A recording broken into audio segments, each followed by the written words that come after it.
Hello नमस्कार साथियों, स्वागत है आप सबका आपके अपने YouTube चैनल गौरव ज्ञान धारा पर। साथियों, अपन पढ़ रहे थे पशु परिसर का पार्ट बी। आज लगभग अपन की ये मान के चलिए 19 या 20 क्लासें कंप्लीट हो चुकी है। आज इंपॉर्टेंट टॉपिक रहेगा। ठीक है, आज अपन पढ़ेंगे। देखिए, मध्यकाल क्या होता है, मध्य चक्र क्या होता है, दोनों में क्या डिफरेंट होता है। जो गर्भाधान जो मादा होती है, जो बच्चे को जन्म देने वाली होती है, उसकी देखभाल के लिए क्या खिलाना चाहिए, किस प्रकार उसकी व्यवस्था करनी चाहिए। और जब प्रसव हो जाता है, जब बछड़ा जो है वो माँ की कोख से बाहर आ जाता है, तब उसको बछड़े को किस प्रकार से देखभाल करनी चाहिए, ये सब अपन डिस्कस करेंगे। तो इंपॉर्टेंट है, इनसे एक प्रश्न जरूर आएगा। तो चलिए वीडियो को शुरू करते हैं। देखिए,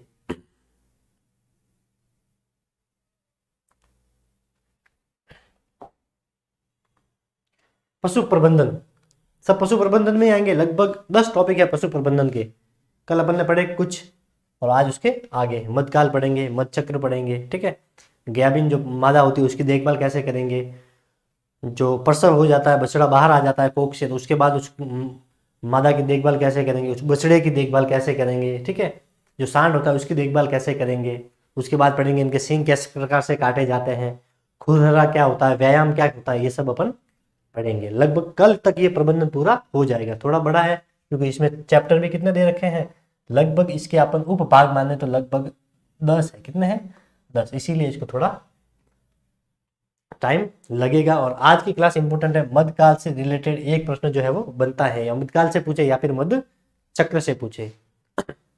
तो देखिए, सबसे पहले है मध्यकाल। क्या है? मध्यकाल। इसको मैं यहाँ पर लिख देता हूँ ताकि आपको पता चल जाएगा कि अपन मध्यकाल के बारे में पढ़ रहे हैं। किसके बारे में? मध्यकाल। यहाँ पे लिख देता हूँ। ठीक है, ये किसके बारे में पढ़ रहे हैं? मध्यकाल। किसके बारे में? मध्यकाल। मध्यकाल जो है, इसे उपनाम भी दिए हुए हैं, जैसे गर्मी में आना। पशु जो गर्मी में आता है उसे गर्मी में आना भी कहते हैं, ताव में आना भी इसे कहा जाता है। इसके अलावा पाली में आना भी इसे कहा जाता है। अब मध्यकाल होता क्या है, बिल्कुल इजी है। देखिए, नर पशु जो होता है, नर पशु मतलब बुल हो सकता है, जो बैल होता है, भैंस है तो भैंसा हो सकता है। ठीक है, भेड़ है, ऊंट है। ठीक है, जितने भी जो नर होते हैं ना, कोई भी पशु है, उसका नर जो है, जब वो मादा पशु की ओर आकर्षित होता है और दोनों आपस में मिलकर जब समागम की जो क्रिया करते हैं, ठीक है, उस समागम की जो क्रिया होती है उसे ही बोलते हैं मध्यकाल। तो बिल्कुल इजी में आपको याद रखना है। देखिए क्या है कि मादा पशु, मादा से मतलब यहाँ पर सारे मादा। ठीक है, गाय, भैंस, भेड़, बकरी सब। तो मादा पशु का नर पशु के साथ समागम की जो इच्छा रखती है उसे ही बोलते हैं मध्यकाल। ठीक है, तो नर पशु का या मादा पशु का एक दूसरे की ओर आकर्षित होना और आपस में समागम करना, समागम की क्रिया को करना, इसे ही बोलते हैं मध्यकाल। क्या बोलते हैं? मध्यकाल। और इसके देखिए, ये इसके उपनाम हो गए मध्यकाल के ही, एक तरह से ये उपनाम हो गए। ये मैंने आपको बता रखा है। वैसे ये क्या हो गए इसके उपनाम। देखिए, इसे गर्मी में आना भी कहते हैं, ताव में आना या पाली में आना भी इसे कहा जाता है। तो मध्यकाल कहो, ताव कहो, गर्मी में आना कहो या पाली में आना कहो, तीनों एक ही बात है। नर पशु का मादा पशु की ओर आकर्षित होना या मादा का नर की ओर आकर्षित होना ही क्या कहलाता है? मध्यकाल। क्या कहलाता है? मध्यकाल। देखिए, इसके बाद क्या दे रखा है, मध्यकाल है या मध्य चक्र है, एक बार देख लेते हैं। हाँ, मध्यकाल ही है। विभिन्न पशुओं में मध्यकाल। मध्यकाल है तो पशुओं में मध्यकाल कितना होता है? ठीक है, तो गाय जो होती है उसका मध्यकाल होता है लगभग 1 दिन, मतलब 10 घंटे से लेकर 24 घंटे का जो पीरियड होता है वो होता है मध्यकाल का समय। किसमें? गाय में। भैंस में थोड़ा सा ज्यादा होता है, 12 से लेकर 36 घंटे तक का समय होता है। बकरी में उससे भी ज्यादा होता है, 1 से 2 दिन होता है। भेड़ में भी लगभग 1 से 2 दिन होता है, लेकिन आपको एग्जैक्ट पूछे तो 1 से लेकर 1.5 दिन जो है याद रखना है। इंपॉर्टेंट है, इजी है, याद हो जाएगा, ज्यादा कुछ इसमें है भी नहीं। देखिए, तो गाय के अंदर जो मध्यकाल का जो समय है, मध्यकाल का जो समय है वो कितना होता है? तो 10 से लेकर 24 घंटे। ठीक है, भैंस में देखिए 12 से लेकर 36 घंटे, इससे ज्यादा। और बकरी में देखिए इन दोनों से भी ज्यादा, 1 से लेकर 2 दिन। ठीक है, लगभग 48 घंटे तक मान सकते हैं इसमें। ठीक है, 24 टू 48 घंटे, इस प्रकार से भी आ सकता है। और भेड़ में है 1 से लेकर 1.5 दिन है, कहीं कहीं पर इसमें 1 से 2 दिन भी आपको मिल जाएगा। तो भेड़ बकरी में तो बिल्कुल इजी है, भेड़ और बकरी दोनों में ही क्या है, 1 से 2 दिन, 1 से 2 दिन, लेकिन एग्जैक्ट 1.5 होता है, लेकिन कहीं कहीं पे आपको 2 भी देखने को मिल जाएगा। आपको याद रखना है ये दोनों, इसमें तो हो जाएगा। भेड़ बकरी कितने पशु हो गए, भेड़ बकरी 2 पशु हो गए तो 2 दिन, 1 से 2 दिन, और इसमें 10 से 24 घंटे, इसमें 12 से 36। वैसे इजी है, एक बार में याद हो जाएगा। ये है मध्यकाल। इसे एक बार हटा दो, स्क्रीनशॉट लेके रख दीजिए आप इसे। देखिए अब इसमें मध्यकाल को पूरा पढ़ने से पहले इसके लक्षण होते हैं। मध्यकाल के इंपॉर्टेंट प्रश्न है। मध्यकाल, मध्यकाल जो होता है क्या होता है, मैंने बता दिया है कि मादा पशु का नर पशु की ओर आकर्षित होना ही मध्यकाल कहलाता है, या नर मादा पशु का नर पशु की ओर आकर्षित होना भी मध्यकाल होता है, नर का मादा की ओर आकर्षित होना भी मध्यकाल होता है। आपस में क्या होती है, समागम क्रिया होती है, ठीक है, जो संभोग की क्रिया होती है उसे ही मध्यकाल कहते हैं। तो मध्यकाल के लक्षण, मध्यकाल के लक्षण, मध्यकाल के लक्षण, इससे प्रश्न बन चुका है, ठीक है, सुपरवाइजर में, जेड के अंदर भी इसका प्रश्न बन चुका है। तो इसके जो लक्षण है वो देख लेते हैं क्या होता है।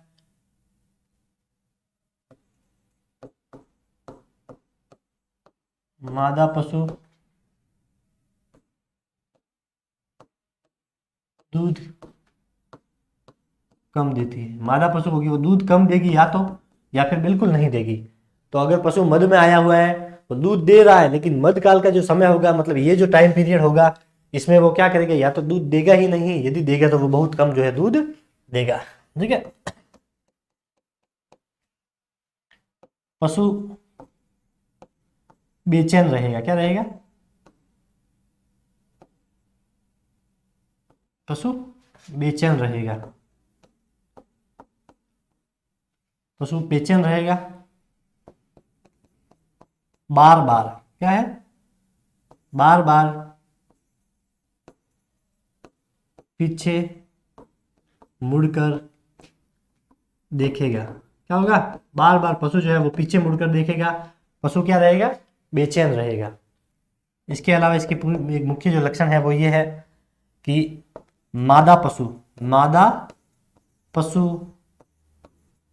नर पशु, मादा पशु नर पशु की ओर, मादा पशु नर पशु की ओर आकर्षित होगी, क्या होगी, आकर्षित होगी, आकर्षित होगी। ये दिख जाएगा यहाँ पर, या नीचे लिखो इसको, होगी दिख जाएगा, ठीक है, होगी लिखा हुआ है। मादा पशु होगी वो नर पशु के प्रति आकर्षित होगी।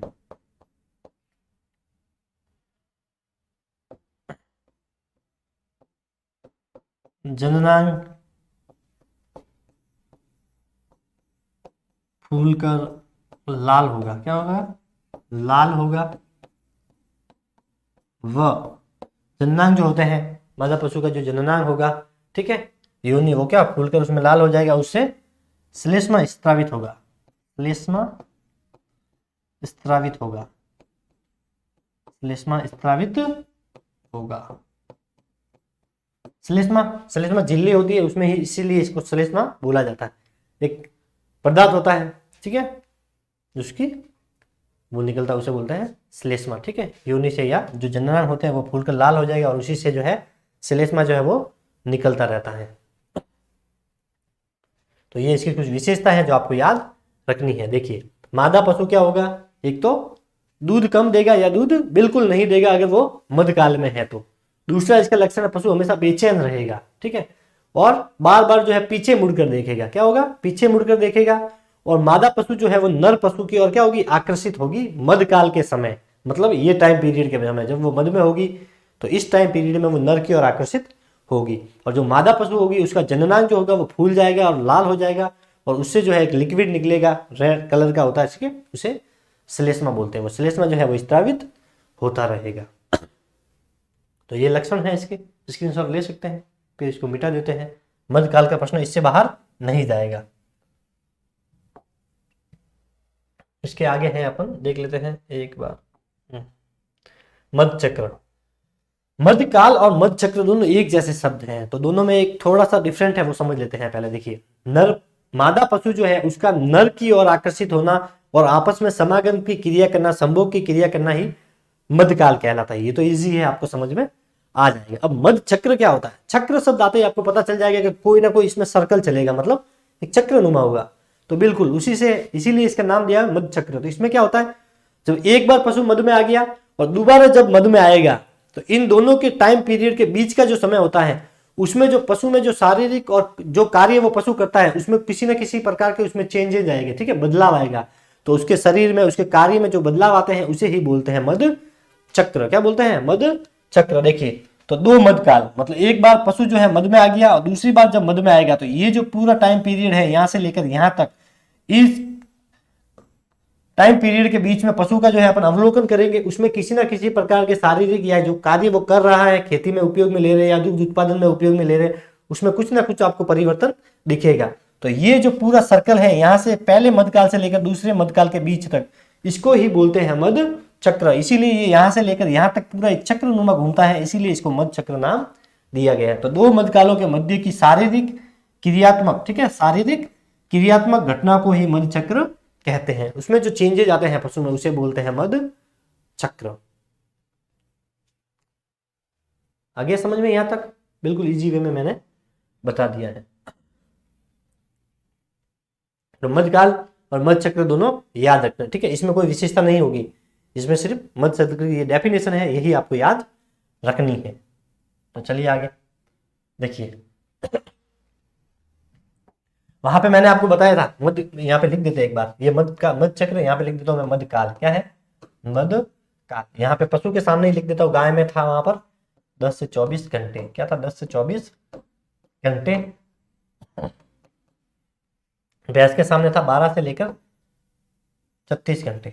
12 से 36 घंटे। यहाँ पे था 1 से 2 दिन, और भेड़ में भी 1 से 2 दिन है, लेकिन कहीं कहीं पे आपको जो है 1.5 दिन भी देखने को मिल सकता है, ठीक है। तो ये दोनों आपको साथ में याद हो जाएंगे यहाँ पर, ठीक है। मध्यकाल में क्या होता है? गाय का मध्यकाल होता है 10 से 24 घंटे, भैंस का 12 से 36 घंटे, बकरी और भेड़ दोनों साथ में आते हैं, इसीलिए दोनों का 1 से 2 दिन, ठीक है। अब है मध्य चक्र। क्या है? मध्य चक्र। तो मध्य चक्र जो होता है ये लंबा होता है, काल जो होता है वो समय को इंडिकेट करता है, छोटा होता है। चक्र जो होता है वो पूरा बड़ा होता है। दोनों मध्यकाल के बीच का समय होता है, तो दो मध्यकाल कंबाइन आ गए, तो इसमें मध्यकाल सिंगल है, तो टाइम भी यहाँ पर देख लीजिए आप कम है, ठीक है, 2 दिन से ज्यादा नहीं है। लेकिन मध्य चक्र जो है एक मध्यकाल से लेकर 2 मध्यकाल के बीच की अवधि होती है, इसलिए इसमें समय भी ज्यादा लगेगा। तो गाय में जो मध्य चक्र का जो समय होता है वो 21 दिन होता है। गाय में 21 दिन है तो भैंस में भी 21 दिन होता है, बकरी में भी 21 दिन होता है और भेड़ में भी 21 दिन होता है। लेकिन भेड़ में अगर 21 नहीं है तो ध्यान रखना 16.5, या तो आपको 16.5 ही रखना है। कितना? 16.5। अगर 16.5 ऑप्शन में नहीं है तो आपको प्राथमिकता देनी है 21 की, लेकिन भेड़ में आपको याद रखना है 16.5 दिन का मध्य चक्र होता है। बाकी चाहे गाय हो, भैंस हो या बकरी हो, सब में 21 दिन का ही मध्य चक्र होता है। देखिए गाय में 21 दिन, भैंस में 21 दिन और बकरी में 21 दिन। यहाँ पर 16.5, इसको प्राथमिकता देनी है। इसको क्या देनी है? प्राथमिकता देनी है। अगर ये दे रखा है तो ये नहीं हो तो अपने को यहाँ पर 21 करना है। बाकी सब में 21 इसको तो याद रखने की जरूरत भी नहीं है, आपको याद हो जाएगा। ये भी ज्यादा कोई टिपिकल है नहीं वैसे, ठीक है। स्क्रीनशॉट ले सकते हैं इसका एक बार। ये इंपॉर्टेंट रहेगी, दोनों सारणी इंपॉर्टेंट है, ध्यान रखना, ये इंपॉर्टेंट रहेगी दोनों। इसमें से एक प्रश्न बन सकता है, इंपॉर्टेंट रहेगी ये। हटा दे इसको। देखिए अब है गर्भावस्था परीक्षण। गर्भावस्था परीक्षण से पहले मैंने आपको एक बताया था कि गर्भ पशु जो होता है जब उसके पेट में जो है बछड़ा आ जाता है तो उसे बोलते हैं गर्भकाल। क्या बोलते हैं? गर्भकाल। क्या बोलते हैं? गर्भकाल, ठीक है। अलग अलग होता है पशुओं में, अपन ने पढ़ा था। क्या पढ़ा था? गर्भकाल। मैंने बताया लेकिन फिर एक बार बता देता, ठीक है। गर्भकाल, गर्भकाल कितना होता है? देखिए गाय में होता है 272 दिन होता है, भैंस में 310 दिन होता है आई थिंक, ठीक है। ये गाय भैंस दोनों का इंपॉर्टेंट है, ये आपको याद रखना है। ऊंट का भी याद रखना है, ऊंट में होता है 390 दिन, तो ये आपको याद रखने हैं गर्भकाल, ठीक है। और भेड़ बकरी का भी याद रखना है, 150 दिन है, और भेड़ में भी 150 ही, लेकिन आपको 151 भी मिल सकता है, तो ये आपको याद रखना है। गर्भकाल कितना होता है? 272 दिन, 310 दिन, 390 ऊंट में और 150 बकरी में और 185 भेड़ में। कहीं कहीं 151, प्राथमिकता आपको 151 में ही देना है, एग्जैक्ट यही होता है 151 भेड़ में। भेड़ बकरी छोटे होते तो गर्भकाल भी छोटा होता है, गाय भैंस बड़े होते तो गर्भकाल भी इनका बड़ा होता है, 272 310 दिन। तो ये गर्भकाल भी आपको याद रखने हैं, ये इंपॉर्टेंट रहेगा। अब गर्भकाल से लेकर फिर गर्भावस्था परीक्षण, जब गाय भैंस भेड़ बकरी जो भी पशु है, मादा पशु है, उनके पेट में कोख में जब बछड़ा आ जाता है तो उसकी जांच होती है, मतलब कि बछड़ा जो है वो, मतलब मादा जो है वो गर्भवती हो गई है या नहीं हुई है। ठीक है, अपने भी यही होता है, परीक्षण होते हैं, हॉस्पिटल में जाते हैं, ठीक है, प्रेगनेंसी के लिए टेस्ट। वैसे का वैसा पशु में भी जब गर्भकाल इतने दिन का होता है, इससे पहले जब उसके पेट में कोख में बछड़ा आ जाता है तो उसके लिए कुछ टेस्ट होते हैं, परीक्षण होते हैं, उसके बोलते हैं गर्भावस्था परीक्षण। ठीक है,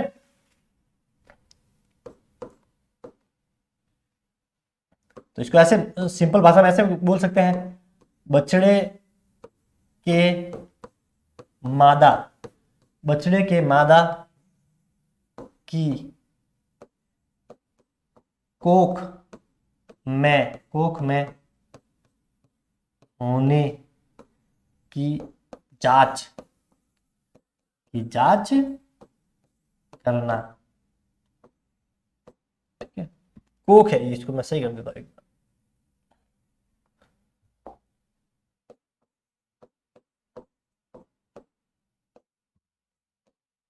तो बछड़े के मादा के कोख में होने की जो जांच की जाती है उसको बोलते हैं गर्भावस्था परीक्षण। और पशु जो होते हैं उसको गर्भित करने की दो विधियां है, ये अपन ने पढ़ ली थी। ठीक है, कृत्रिम गर्भाधान पढ़ा था। एक तो होती है प्राकृतिक विधि और एक होती है कृत्रिम विधि। प्राकृतिक विधि में क्या होता है, नर और मादा दोनों का होना जरूरी है, दोनों आपस में समागम की क्रिया करते हैं और उससे जो है मादा जो होगी वो गर्भित होगी। ठीक है, वहां पे एक ध्यान रखना है कि इसकी दो विधियां होती है। कितनी विधियां होती है, दो विधियां होती है। एक होती है प्राकृतिक विधि, प्राकृतिक, और दूसरी होती है कृत्रिम गर्भाधान जिसे बोलते हैं। इसमें क्या होता है, जो नर होगा वो 50 से लेकर 60 जो मादा होगी उनको प्रति वर्ष गर्भित कर सकता है, गर्भित कर सकता है। तो प्राकृतिक विधि में नर जो है वो कितनी मादा पशुओं को गर्भित कर सकता है, तो 50 से लेकर 60। लेकिन कृत्रिम जो विधि है इसमें क्या होता है कि नर पशु का उपस्थित होना जरूरी नहीं है, उसका जो सीमन होता है, जो वीर्य होता है, उसको स्टोर करके रखा जाता है। उसको जब भी गर्भाधान करवाना होता है, उसके पशु के जो गर्भाशय होता है उसके अंदर जो है रेक्टो कैनाइजल जो विधि होती है उसके द्वारा इसके अंदर स्प्रे किया जाता है, उस वीर्य को छोड़ा जाता है। ठीक है, उस रेक्टो कैनाइजल के द्वारा, और उसके द्वारा जो है मादा पशु जो गर्भित हो जाएगी। तो इसमें तो क्या है, पशु का होना भी जरूरी नहीं है, नर का, उसका वीर्य स्टोर होता है सीमेन, और उससे ही मादा पशु को गर्भित करते हैं। तो इसमें जो है एक पशु जो है, एक नर पशु, सॉरी, ठीक है, वो नहीं याद रखना, नर पशु को याद यहाँ पे रखना है। इसमें क्या होगा कि इसमें क्या होगा, एक वर्ष में प्रति वर्ष एक नर पशु का जो अपन ने स्टोर करके रखा हुआ है जो सीमन जो है, उससे अपन 2000 तक मादा को गर्भित कर सकते हैं, गर्भित कर सकते हैं। ठीक है, ठीक है, तो ये याद रखना है। तो गर्भावस्था क्या होता है, बछड़े का मादा के कोख में होने के लिए जो परीक्षण किया जाता है उसे गर्भावस्था परीक्षण कहते हैं। गर्भाधान की दो विधियां हैं। ये विधियां किसकी है, ये दोनों जो विधियां अपन ने देखी, ये गर्भाधान की विधियां, किसकी विधियां, गर्भाधान की विधियां है, इससे संबंधित है, इसलिए ये मैंने वैसे पढ़ा रखा है, इसलिए मैं यहाँ पर शॉर्ट में बता रहा हूँ। कृत्रिम गर्भाधान में आप डिटेल में मैंने पढ़ाया था वहां पे। ठीक है, तो प्राकृतिक विधि में एक नर 50 से 60 मादाओं को गर्भित कर सकता है एक साल में, और कृत्रिम विधि में एक नर जो है वो लगभग 2000 तक जो है मादा है उनको गर्भित कर सकता है। 1 से 2000 भी कहीं कहीं पे आपको देखने को मिल सकता है, 1 से 2000 तक। इसको एक बार मुझे यहाँ से हटाना पड़ेगा, स्क्रीनशॉट ले सकते हैं। देखिए, तो ये हो गया गर्भावस्था परीक्षण। क्या हो गया, गर्भावस्था परीक्षण। यह परीक्षण किया जाता है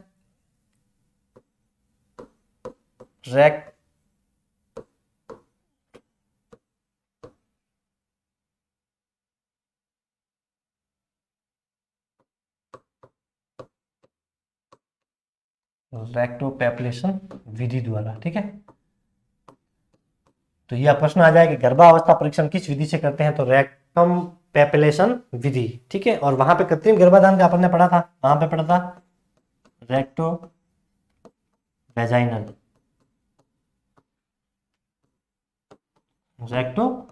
वैजाइनल विधि। ये किसमें पढ़ा था, ये अपन ने पढ़ा था कृत्रिम गर्भाधान में, कृत्रिम गर्भाधान। तो कृत्रिम गर्भाधान में किस विधि का प्रयोग किया जाता है? तो रेक्टो वेजाइनल, ठीक है। और इसमें पूछ ले आपको कि गर्भावस्था परीक्षण कौन सी विधि से करते हैं, तो रेक्टो पैपलेशन विधि से। ये दोनों विधि आपको याद रखनी है, ठीक है। पैपलेशन भी है, इसको पाल्पेशन भी बोलते हैं, पाल्पेशन, ये दोनों याद रख लेना आप, ठीक है। तो रेक्टो पाल्पेशन या पैपलेशन विधि या रेक्टो वेजाइनल विधि, कृत्रिम गर्भाधान की विधि रेक्टो वेजाइनल, ठीक है। और ये जो विधि है ये गाय भैंस में प्रयोग में ली जाती है, गाय भैंस में, भेड़ बकरी में कौन सी ली जाती है, ये सब अपन ने डिटेल में वहां पर पढ़ रखा है, ठीक है। इसको हटा दे, स्क्रीनशॉट ले लीजिए एक बार। ये हो गया तो गर्भावस्था परीक्षण। क्या हो गया? गर्भावस्था परीक्षण। अब अपन देखेंगे साथियों प्रसव। तो सबसे पहले नर और मादा पशु आपस में मिले, समागम की क्रिया हुई, मध्यकाल हो गया। क्या हो गया? मध्यकाल। फिर मध्यकाल के बाद में आता है मध्यचक्र। क्या आता है? मध्यकाल। तो एक मध्यकाल से लेकर दूसरे मध्यकाल के बीच में जो पशु में शारीरिक कार्यात्मक जो चेंजेज आते हैं उसको बोलते हैं मध्य चक्र। जो सर्कल चलता है एक मध्यकाल से लेकर दूसरे मध्यकाल के बीच में। तो पहले मध्यकाल आएगा, फिर मध्य चक्र आएगा, फिर पशु का गर्भाधान होगा, बछड़ा उसके कोख में जाएगा, फिर उसका परीक्षण होगा कि बछड़ा व्यवस्थित तरीके से है या नहीं है, पशु जो है वो सही में जो है गर्भित है या नहीं है, उसके लिए अपन को परीक्षण करना पड़ेगा। और जब परीक्षण हो जाएगा कि मादा जो है हाँ ये गर्भस्थ मादा है, ये बछड़े को जन्म देने वाली है, तो फिर उसके बाद क्या होता है? प्रसव। क्या होता है? प्रसव। ये प्रसव को क्या बोल सकते हैं? ये बोल सकते हैं कि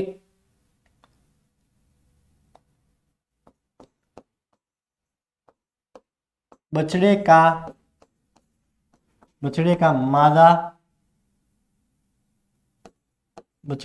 पशु की कोख से बाहर आना। बछड़े का मादा पशु की कोख से बाहर आना क्या कहलाता है? तो ध्यान रखना, बछड़े का मादा जो पशु है उसकी कोख से, पेट से बाहर आना ही क्या कहलाता है? प्रसव कहलाता है। क्या कहलाता है? प्रसव। तो ये सीक्वेंस में ही अपने को याद रखना है, मध्यकाल, फिर मध्यचक्र, फिर गर्भाधान परीक्षण और उसके बाद में प्रसव, यानी कि बछड़े का मादा पशु के कोख से यानी कि पेट से बाहर आना ही प्रसव कहलाता है। क्या कहलाता है? प्रसव। फिर जब बछड़ा बाहर आ जाएगा तो फिर अपन क्या करेंगे? बछड़े की देखभाल करेंगे। ये बाद में पढ़ेंगे, एक बार प्रसव को थोड़ा सा अपन देख लेते हैं। देखिए गाय भैंस में जो बछड़े देने की जो क्रिया होती है, गाय भैंस में जो बछड़ा जो कोख से जब बाहर आता है उसमें उसको बोलते हैं काल्विंग। काल्विंग ये मैंने बता रखा है आपको, ठीक है। क्या बोलता है? काल्विंग। भेड़ के बछड़ा होता है उसको लैम्ब बोलते हैं, तो लैम्ब से लैम्बिंग। क्या हो जाएगा? लैम्बिंग। लैम्बिंग। और बकरी में क्या हो जाएगा? प्रसव की क्रिया। किड बोलते हैं इसके बछड़े को, तो किडिंग। क्या हो जाएगा? किडिंग। तो ये भी आपको याद रखना है।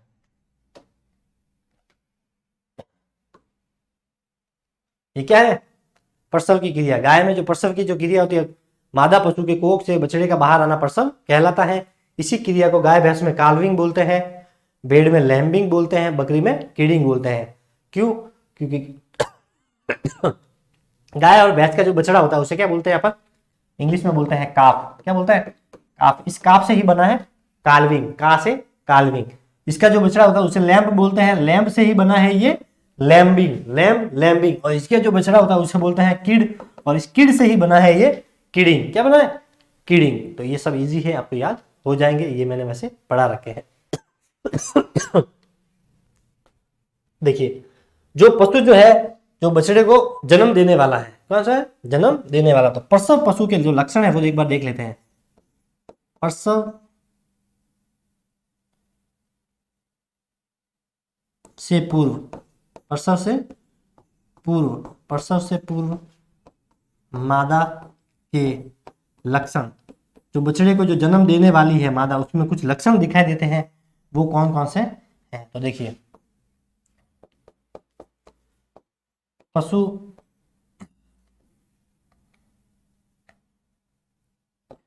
बेचैन रहेगा, पशु बेचैन रहता है, पशु बेचैन रहता है।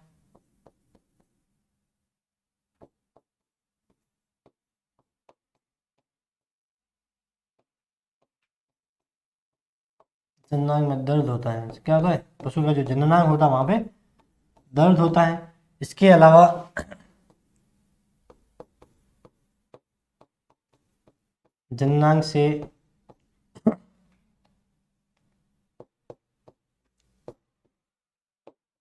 तार युक्त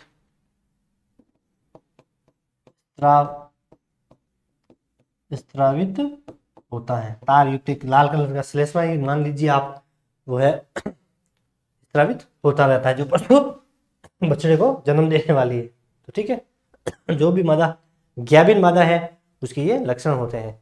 जन्म से पूर्व, बछड़े को जन्म देने से पूर्व उसके जो जननांग होगा, योनि से क्या होता है, लार एक जो है वो निकलती रहती है। ठीक है, तो स्त्राव होता है, स्त्रावित होता है, स्त्रावित होता। इसके अलावा पशु क्या होगा, वो बेचैन रहेगा। क्या होगा, दर्द होता है उस जननांग में तो वो बेचैन बेचैन रहेगा।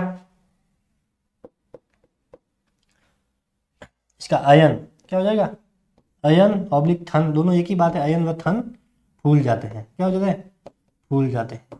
इसके जो अयन हो गए, जो थन हो गए, वो फूल जाते हैं, क्योंकि बछड़े को जन्म देने वाली होती है, तो इसीलिए इसके जो अयन होंगे, जो थन होते हैं, वो फूल जाते हैं। क्यों, उसमें दूध की मात्रा और खीस की मात्रा जो है वो बढ़ जाती है, इसीलिए जो अयन और थन जो होते हैं वो फूल जाते हैं। इसको एक बार आप स्क्रीनशॉट ले लीजिए, इसको हटाना पड़ेगा मुझे।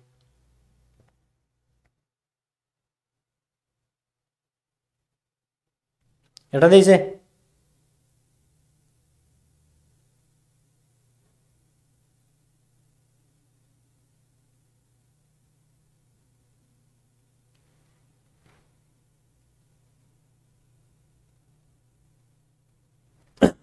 हटा दे।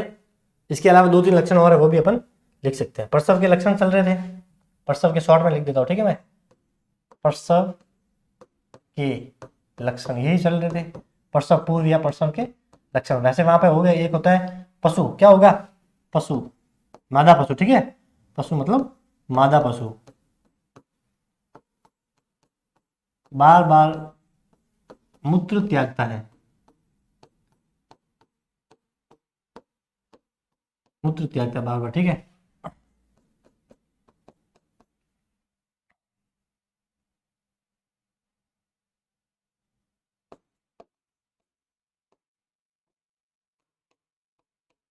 पशु आवाज करता रहता है, मतलब रंभाता रहता है, बार बार बैठा रहेगा और आवाज करता रहेगा, रंभाएगा वो। ठीक है, और इसके जो जननांग होंगे वहां से आप लोगों को जल थैली दिखाई देगी। क्या दिखाई देगी, जल थैली, जल थैली दिखाई देती है, जल थैली दिखाई देती है जननांग से। ठीक है, उसकी जो योनि होगी उसमें अपने को जल थैली दिखाई देती है। ये थैली होती है, इस थैली से अंदर से ही बछड़ा जो है वो बाहर आता है, ये आपको ध्यान रखना है। ठीक है, तो ये हो गए इसके प्रसव पूर्व जो मादा है उसके लक्षण। अब अपन देखेंगे नवजात बच्चे की देखभाल जो है वो कैसे की जाती है। तो सबसे पहले मध्यकाल याद रखना है, मध्य चक्र याद रखना है, ये सब आपको याद रखना पड़ेगा। ठीक है,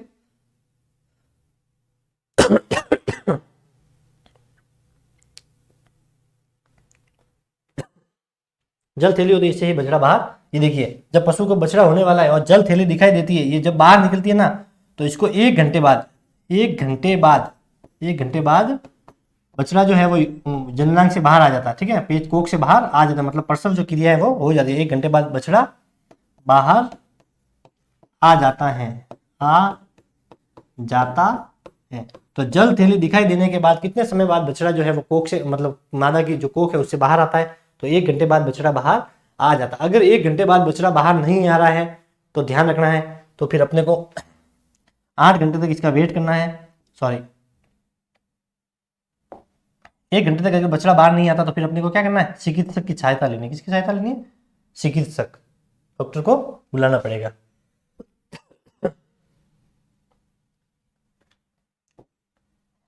यदि 1 घंटे में बछड़ा बाहर नहीं आता जल थैली से, ठीक है, बाहर नहीं आता, यदि बछड़ा जो है वो जल थैली से 1 घंटे में बाहर नहीं आता है तो चिकित्सक को बुलाना पड़ेगा, चिकित्सक को बुलाना पड़ेगा।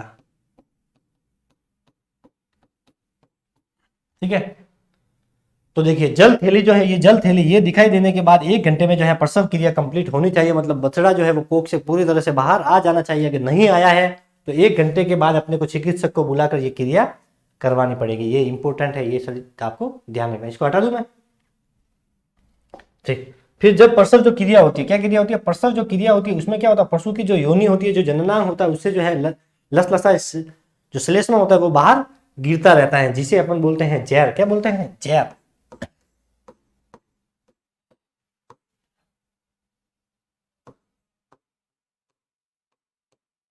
प्रसव के समय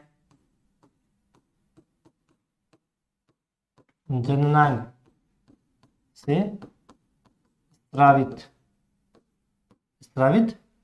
होता है। तो जैर क्या होता है, प्रसव के समय मादा पशु के जननांग से स्रावित होता है, उसे बोलते हैं जैर। ये जैर जो है ये नॉर्मली 1 घंटे में स्रावित हो जाता है। 1 घंटे में स्रावित हो जाता है। 1 घंटे में स्रावित हो जाता है। कितना टाइम लगता है, 1 घंटे में ये स्रावित हो जाता है। यदि 1 घंटे में ये स्रावित नहीं होता है तो अपन को 8 घंटे तक वेट करना है। क्या करना है, 8 घंटे तक इंतजार करना है। क्या करना है, इंतजार करना है इस जहर के गिरने का, इंतजार करना है जहर के गिरने का। कितने घंटे तक इंतजार करना है, 8 घंटे तक जहर के गिरने का इंतजार करना है। 8 घंटे तक इंतजार करना 8 घंटे तक इंतजार करना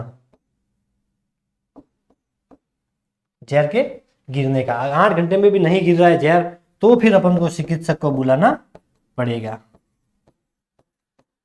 चिकित्सक को बुलाना, ठीक है। तो मादा जो प्रसव होने वाली उसके योनि से जो जहर स्रावित होता है, ठीक है, उसको 1 घंटे के अंदर स्रावित हो जाना, पूरा गिर जाना चाहिए प्रसव क्रिया में। अगर नहीं गिर रहा है तो अपने को वेट करना 8 घंटे तक। 8 घंटे में वो गिर जाएगा, हालांकि 90% में ये गिर जाता है।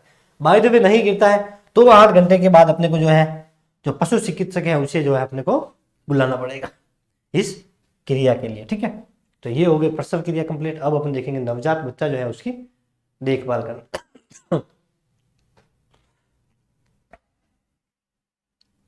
नवजात जो बच्चा है, देखिए नवजात बच्चा है, सबसे पहले ये क्या करेगा, कोख से बाहर आएगा। तो कोख से बाहर आते जो इसकी जो इंसानों में होता है ना, नाभि जुड़ी होती है, फिर नाभि को ऐसे डॉक्टर कट करके देता है। आपने देखा होगा बच्चे की प्रोसेस, तो उसको कट करके उसके गांठ बांधता है। तो इसमें भी यही होता है।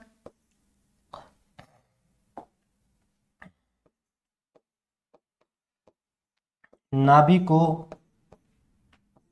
2-3 इंच ऊपर से कट करते हैं।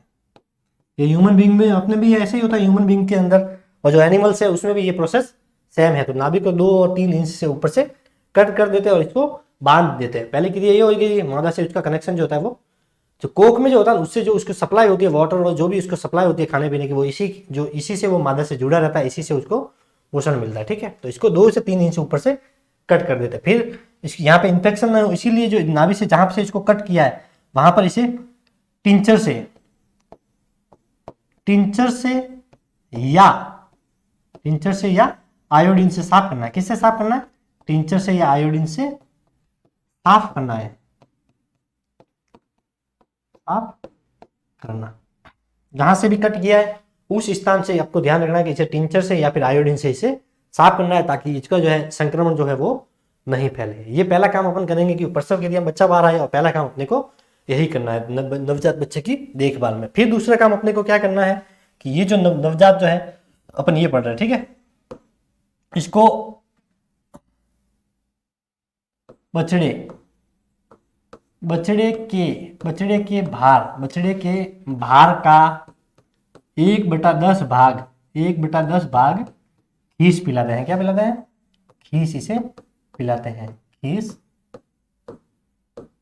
पिलाते हैं। क्या पिलाएंगे, खीस पिलाएंगे। ये विरेचक होता है और बच्चे के लिए बहुत ज़्यादा ये पौष्टिक होता है, इसीलिए इसे ये खीस पिलाया जाता है। ये आपको ध्यान रखना है,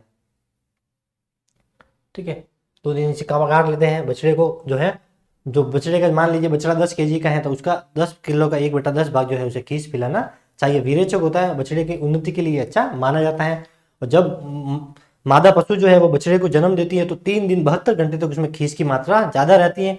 वह असली जो दूध उत्पादन होगा वो 72 घंटे बाद यानी कि 3 दिन बाद जो है दूध निकलेगा।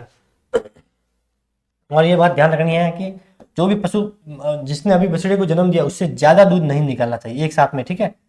ज्यादा दूध नहीं निकालना चाहिए। ज्यादा दूध से मतलब दूध निकालना है, लेकिन जब पशु बछड़े को जन्म दिया है तो 4-5 दिन अपने को उससे थोड़ा रेस्ट देना, मतलब एक साथ में नहीं कि पूरे दिन लगे पड़े हो, ठीक है। निकालना है दूध लेकिन टाइम को छोड़ छोड़ के। तो ज्यादा दूध नहीं निकालना चाहिए। अगर ज्यादा दूध जो है उसका निकालेंगे तो क्या हो जाएगा, उसमें दुग्ध जबर हो जाएगा। क्या हो जाएगा, दुग्ध जबर। दुग्ध जबर हो सकता है, क्या हो सकता है, दुग्ध जबर ये बीमारी होती है, ठीक है। तो पशुओं में फैलती है, तो ज्यादा दूध निकालेंगे तो उसमें पशु में दुग्ध जबर होने की संभावना रहती है। क्यों रहेगी, तो ज्यादा दूध निकाल लेंगे तो कैल्शियम जो होगा उसका स्त्राव कम हो जाएगा, सारा कैल्शियम बाहर निकल जाएगा, इसलिए कैल्शियम की शरीर में कमी होगी, इसी से उसमें ये बीमारी हो सकती है, ठीक है। क्या होगा, ज्यादा दूध नहीं निकलना चाहिए, अपना दुग्ध जबर होने की संभावना रहती है, क्योंकि दूध में क्या होता है, कैल्शियम होता है। ज्यादा दूध निकालेंगे तो उसके पशु के शरीर से क्या हो जाएगा, शरीर से कैल्शियम की कमी हो जाएगी। किसकी कमी हो जाएगी, कैल्शियम की कमी होते ही कौन सी बीमारी होती है, तो ध्यान रखना, दुग्ध जबर जो है वो हो जाएगा। कौन सी बीमारी होती है, दुग्ध जबर जो है ये बीमारी उसमें हो जाएगी। इसको हटा दे। नवजात बच्चे के पालन पोषण की विधियां अब है, देखिए नवजात जो बच्चा है जन्म हो गया जिसका, उसके पालन पोषण की विधियां हैं। तो इसकी भी 2 विधियां हैं। कितनी विधियां हैं, 2 विधियां हैं। कितनी विधियां हैं, 2 विधियां हैं। एक है प्राकृतिक विधि, जिसमें बछड़ा जो है वो माँ के साथ में ही पाले जा रहे हैं, ठीक है। इसको ही बोलेंगे, बछड़े को क्या हो जाएगा इसमें, बछड़े को मादा पशु, मादा पशु मतलब उसकी माँ, ठीक है, माँ, मादा पशु के साथ पालना।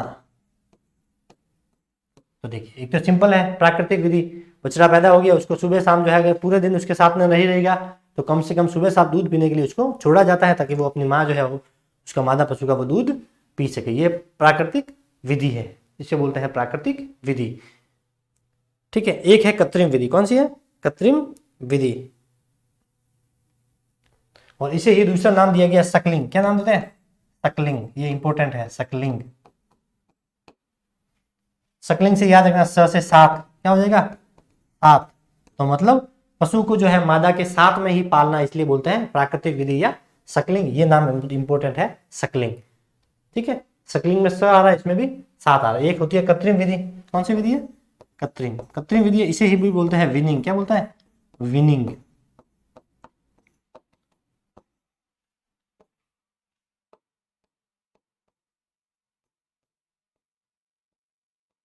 बछड़े को मादा से दूर रख कर पालना, यानी कि बिना माँ के बच्चे को पाला जाता है, बिना माँ के जो बछड़े को पाला जाता है उसे बोलते हैं विनिंग या कृत्रिम विधि।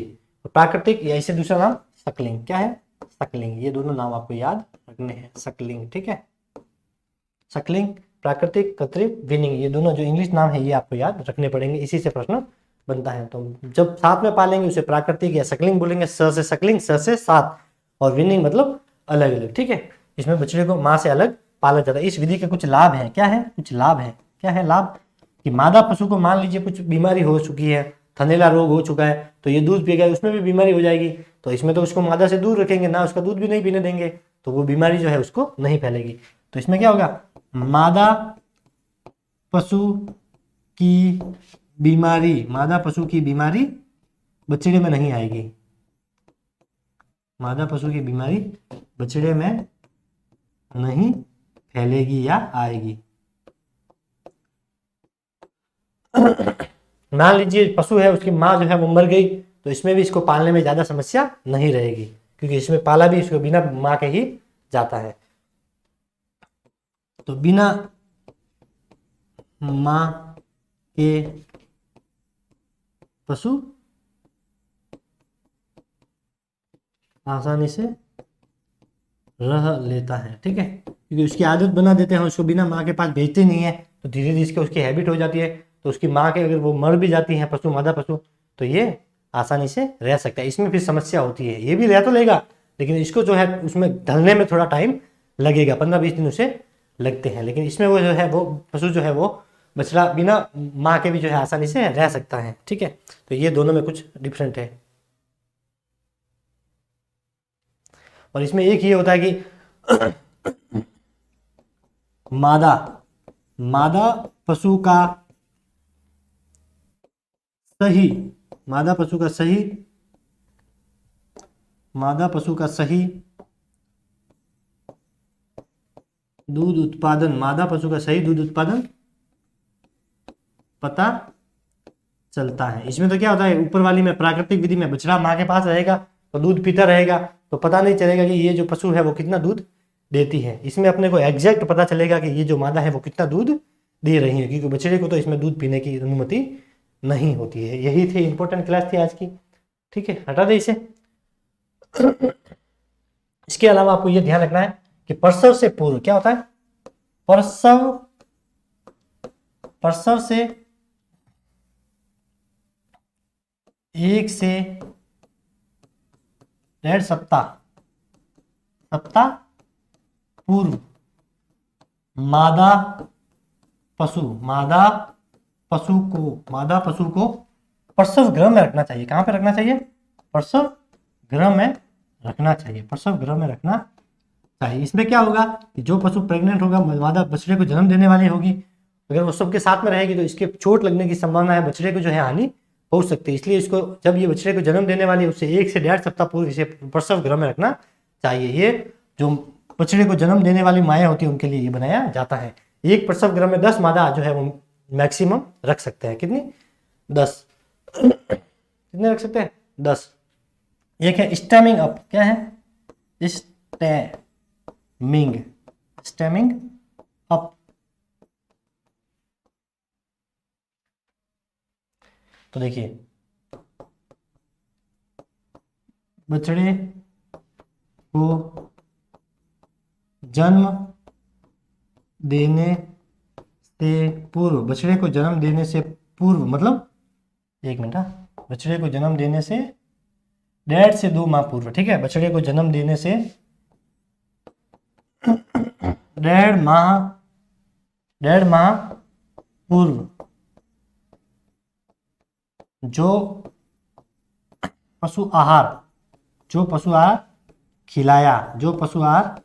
खिलाया जाता है, मादा जो पशु है जो बछड़े को जन्म देने वाली है, बछड़े को जन्म देने से 1.5 माह पूर्व उसे जो भी पशु आहार खिलाया जाता है उसे बोलते हैं स्टेमिंग अप। तो ये इंपॉर्टेंट रहेगा, स्टेमिंग अप किसे बोलते हैं, तो पशु के जन्म देने से पूर्व जो है जो भी आहार खिलाया जाता है उसे बोलते हैं पशु स्टेमिंग अप। तो बछड़े को जन्म देने से 1.5 माह पूर्व जो भी खान पान उसे खिलाया जाता है, दाना चारा, ठीक है, उसे बोलते हैं स्टेमिंग अप। और जो भी ग्याबिन जो पशु होता है, ग्याबिन जो बछड़े को जन्म देने वाली मादा होती है, ग्याबिन पशु को सूखा चारा कम देना चाहिए, शुष्क चारा नहीं देना चाहिए, इसको हरा चारा जो दाना जो है वो ज्यादा देना चाहिए। इसको हटा दे एक बार, कुछ और बात है वो भी देख लेते हैं, ठीक है। देखिए ग्याबिन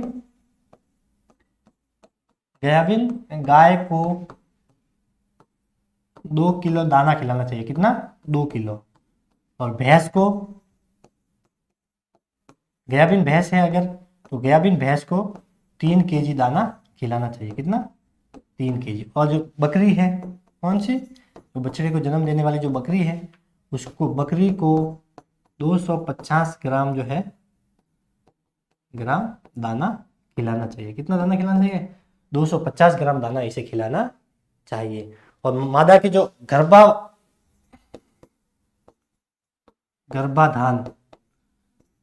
गर्भाधान परीक्षण जो करते हैं, गर्भाधान परीक्षण 60 से 90 दिन बाद करते हैं। गर्भाधान परीक्षण है वो कब करते हैं? तो 60 से 90 दिन या फिर इसे 2 से 3 माह बाद करते हैं। कब करते हैं? 60 से 90 दिन या फिर 2 से 3 माह बाद जो है गर्भाधान परीक्षण किया जाता है। गर्भाधान परीक्षण कब किया जाता है? तो जब पशु जो है 60 से 90 दिन का गर्भवती हो जाता है पशु, तो उसका ये परीक्षण किया जाता है। या फिर जो है जब पशु जो है वो गाभिन हो जाता है उसके 2 या 3 महीने बाद ये परीक्षण किया जाता है। ये गाभिन जो गाय है उसको इतना दाना खिलाना चाहिए, भैंस को 3 किलो और बकरी को 250 ग्राम जो है वो दाना खिलाना चाहिए। ठीक है। इसके अलावा एक इम्पोर्टेंट पॉइंट ये है कि देखिए, दूध, अंडा व मांस में, ये इसका पॉइंट नहीं है, वैसे ये अलग है। ठीक है, इसमें नहीं है, इस टॉपिक में नहीं है। दूध, अंडा व मांस में